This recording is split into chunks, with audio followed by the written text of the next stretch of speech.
Pour éviter une congestion hospitalière, les Tonga, vous le savez, sont confinés après la détection de 5 cas de variants.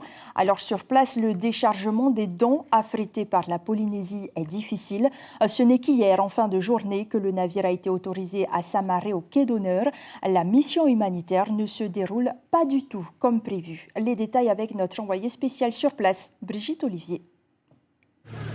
C'est peu dire que les 8 ressortissants tongiens qui se sont embarqués dans cette aventure sont déçus, voire amers.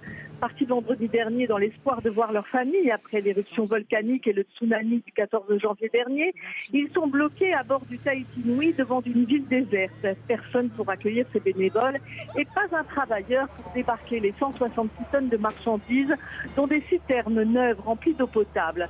D'abord, interminable attente au mouillage, puis au quai. Les autorités tongiennes semblent paralysées, malgré les efforts du délégué aux affaires internationales, Manuel Terey. Le Premier ministre tongien se fait annoncer toutes les 5 minutes, sans jamais apparaître, et les rares manutentionnaires se tiennent à 300 mètres de distance du bateau, emballés dans leur combinaison anti-Covid.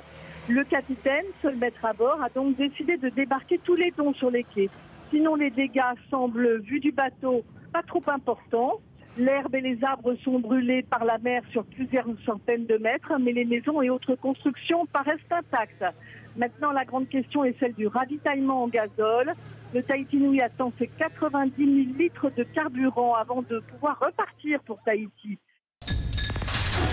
L'information en continu sur Polynésie la première, Internet et réseaux sociaux.